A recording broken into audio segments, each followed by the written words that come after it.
Chapter 25. A Game Changer. The convoy of vans hummed along a dimly lit highway, disappearing into the darkness like shadows on the move. In the lead van, Charlie gripped the wheel, eyes laser-focused on the road. Beside him, Henry sat rigidly in the passenger seat.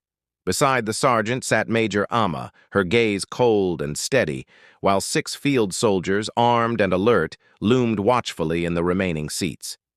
Peter sat in the very back, his demeanor that of a man accustomed to control, calm, composed, but ready to strike at a moment's notice. The air in the van was thick with tension, every movement and sound amplified in the silence. Henry couldn't keep his eyes off Dunning, his imagination running wild with worst-case scenarios. Henry nervously whispered, mostly to himself. Dunning smirked without even turning his head, somehow sensing the unease radiating off Henry. It was as if he fed on the tension in the air, savoring it. He was first to break the silence. So, the infamous Peter Parsons himself. You have no idea how long I've been wanting to meet you face to face. Charlie's knuckles whitened on the steering wheel, his eyes darting attentively to the rearview mirror to catch Peter's reaction. Peter didn't acknowledge Dunning right away, keeping his cold, calculating eyes trained across the van as if measuring everything in perfect precision. Dunning continued, undeterred by the silence. I've rehearsed this moment over and over in my head, you know. The day we'd finally meet, I imagined saying something truly profound. Peter abruptly cut him off sharply. I don't know who the hell you are or why you'd go so far outside your jurisdiction to harass me with your badge, but you need to stop talking. Dunning tilted his head slightly, his smirk widening. His eyes flitted briefly to Henry, who was stiff in his seat, now deliberately avoiding making eye contact. His smirk turned into something darker, more calculating. The sergeant asked in a mocking tone, Does your little brother realize what a jerk you are, Peter? You should see his face right now. Looks like he's about to pass out. Without missing a beat, Peter's voice cut through the air, low and dangerous. Do not address my brother. Dunning held his hands up in mock surrender, leaning back in his seat as much as he could with his wrists bound. Fine. He turned his unsettling gaze to Amma as if expecting a similar reaction to Henry's nervous demeanor. How about you, Major? Amma barely flinched, her eyes narrowing at him like a predator sizing up prey. The seasoned officer responded coldly, with calibrated precision. If you were smart, you'd shut up right now.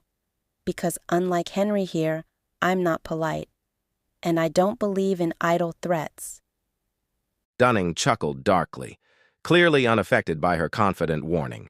His audacity raised the tension in the van several notches, like a wire being pulled too tightly, ready to snap at any second. Peter's patience finally ran out. In a blur of movement, Peter reached forward, grabbing the loop of Dunning's zip ties, yanking him forward until their faces were inches apart. The once smug Dunning found himself staring into Peter's cold, dead eyes, now sharpened into silent fury. Let me explain how this is going to work, he said with a dealt calm. You're going to sit there and shut up until we reach our destination. For every time you decide to speak, I'll knock out a tooth. Are we clear? The entire van seemed to hold its breath. Even the soldiers, used to high-stakes tension, flicked their eyes nervously to see how this would play out.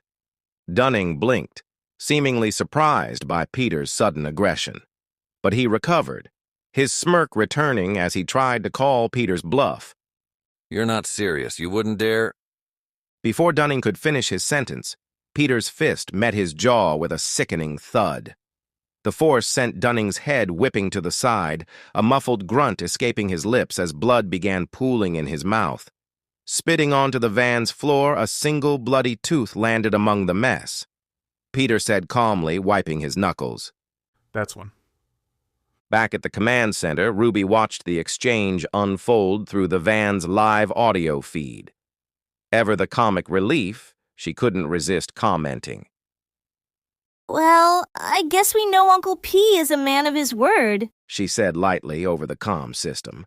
Her attempt at humor was met with stony silence. Even Chris remained focused on his screen. Ruby winced, realizing no one was in the mood for jokes. She grumbled quietly. Yikes! Tough crowd. Ruby out. The second van drove in steady silence with Paul at the wheel, gripping it tightly, a nervous demeanor overtaking his body. His fingers tapped on the wheel nervously as thoughts of his earlier encounter with Dunning spiraled in his head. On the outside, it looked like his mind had caved in completely. Finally, Mangino broke the awkward silence, taking notice of Paul's anxiety, asking with empathy. You doing okay, Paul? Paul frantically shook his head. No, Mika. I'm definitely not okay. I dropped the ball back there. Me and Henry, we weren't ready for that kind of thing. Mangino placed a reassuring hand on his shoulder, her voice warm but steady. Paul, stop. You and Henry handled it as best as you could. You're here now. That counts for something. Colonel Zeke, sitting across from them, adjusted slightly, his voice calm and understanding. Don't be so hard on yourself, son. You weren't trained for this kind of thing. You reacted the way any normal person would. Paul exhaled sharply, still being self-critical. Normal doesn't cut it in something like this. I keep thinking I should have seen it earlier and done something different. Mangino interjected, her voice direct and blunt, but strangely comforting. Stop wallowing. You and Henry handled it the best way you could. Sure, it wasn't perfect, but it wasn't a disaster either. You shook, but you didn't break. So stop feeling sorry for yourself. Chris interjected over the comm. Mika's right, Paul. You and Dad were put in a tough spot. You kept it together long enough for Dad to deal with it. Don't let this get into your head.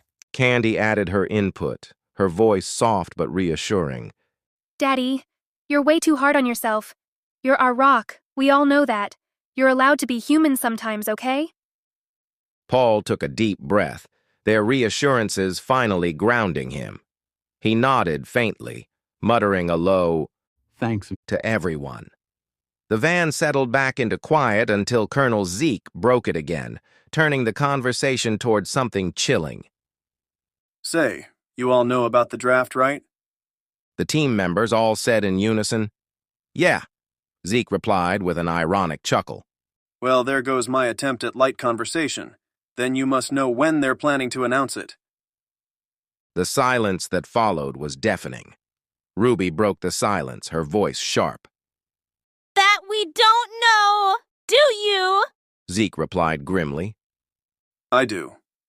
The weight of his words slammed into the group like a tidal wave, unease and dread rippling through the comm channels as they realized what that information could mean.